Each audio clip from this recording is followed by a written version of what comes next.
Welcome to hour number 2 of HQ Spotlight. Time to put our eye on the Carolina Panthers. A conspiracy theory exists in which years that Ohio State wins the national championship, combined with the Panthers opening up a season against the Jaguars, combined with Jennifer Lopez filing for divorce, equals a Carolina Super Bowl appearance.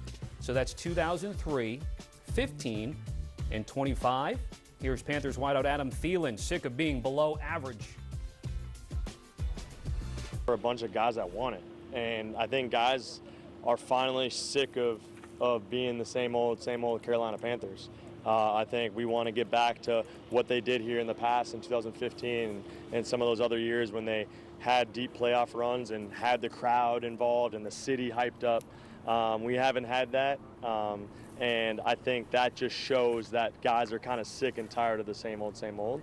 And everything that this organization has done this offseason has pushed us towards that, and excited about that.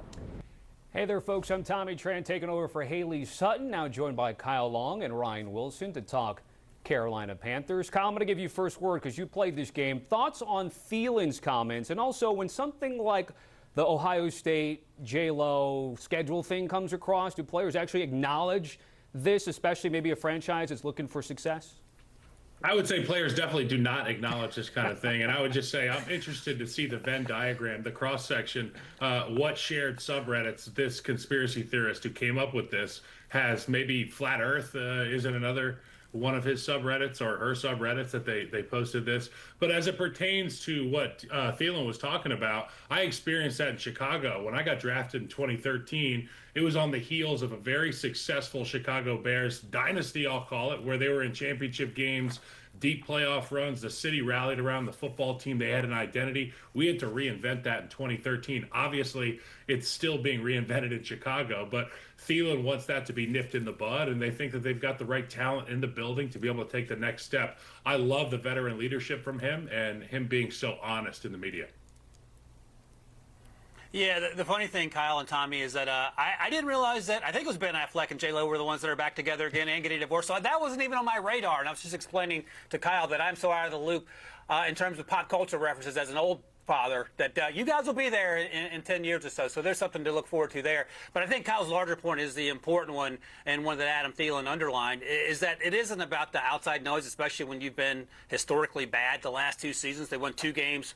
Bryce Young's rookie season, they won 5 games last year. They're looking to turn that around. And I think Dan Morgan and Dave Canales are the guys to do it, and we're getting glimpses of it. And ultimately, Tommy, it's going to come down to Bryce Young, and I think this is the year, but we can talk a little bit more about that if you want to. Yeah, let's piggyback off of that, and Ryan, I'll send it right back at you, because Bryce Young was famously benched for Andy Dalton, 2-16 as a starter, healthy scratch, but then bounced back starting the last 10 games when Dalton hurt himself in an accident, so it really benefited Bryce Young. He came back and just looked like a different quarterback here.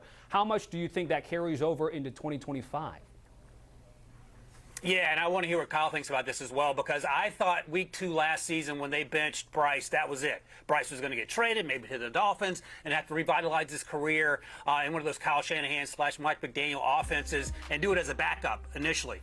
But all he did was wait his time, didn't complain, at least publicly, and when he got his opportunity, he was slinging it. They should have beaten the Chiefs at home in Carolina if not for that Xavier Legette dropped touchdown late in that game. And I think that's a preview of what can potentially be the Bryce Young that we saw at Alabama.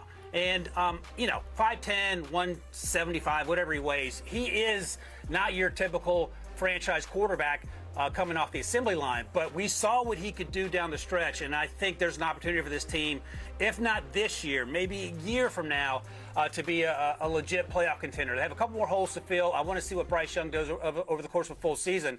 But glowing reviews after that in that final month of last year.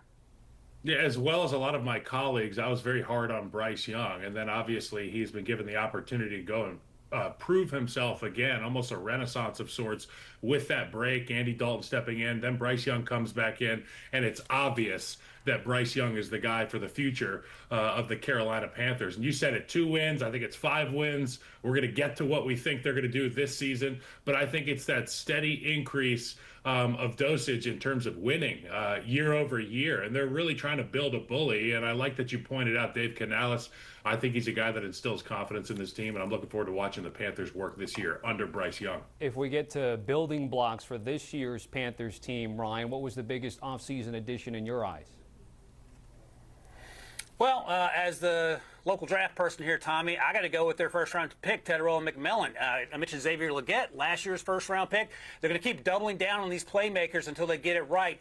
Dan Morgan and Dave Canales done a great job of both from the offensive line through free agency and re-signing players they had on the roster like Austin Corbett. But Ted McMillan gives you a big down-the-field playmaker. He's not going to separate consistently, but if you throw him jump balls, more times than not, he will come down with it. During the fall, I described him as someone that made 50-yard bombs look like 5-yard quick screens because he was so good in the air, former volleyball player. So I think you give your short quarterback a big weapon, and maybe that neutralizes it. And don't forget they have tight ends J.T. Sanders from last year's draft class. They drafted Mitchell Evans this year. There are a lot of reasons to be excited about the skill positions, which is something we haven't been able to say in Carolina for quite a while.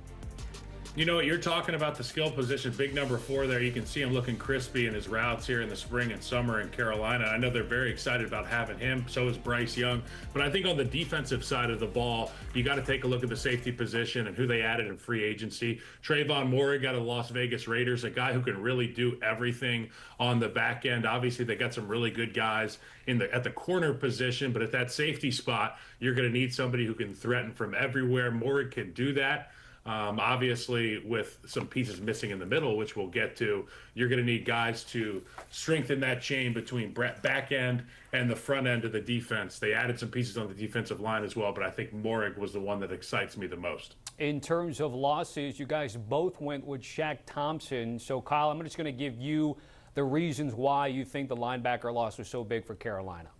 Well, the linebacker position is such a leadership position, and there's so many qualities that go outside of just playing the game. It's the way you handle yourself, the way you carry yourself in meetings, in the weight room, in practice, and, you know, you put on the film, and when Shaq Thompson has been in there historically, he's doing it the right way. You can just tell a lot about a guy by the way he plays the game of football.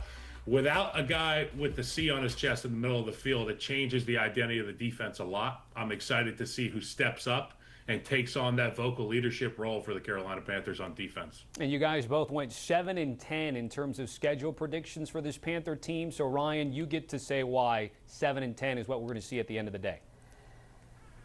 Yeah, me and Kyle talked about it. 2 wins in 23. Bryce's rookie season, 5 wins last year. Incrementally getting better. And I think the fact that, as Kyle noted, Shaq Thompson was the biggest loss, that's a great sign because historically the last few years you might say there were 6 or 7 or 8 guys that are huge losses that left Carolina. But Shaq Thompson is their one primary loss, and they built around that defense. They did great in the draft in terms of getting edge rushers. They signed some guys that can play linebacker to replace Shaq Thompson, hopefully. And I talked about all the reasons offensively that you can be excited about this team.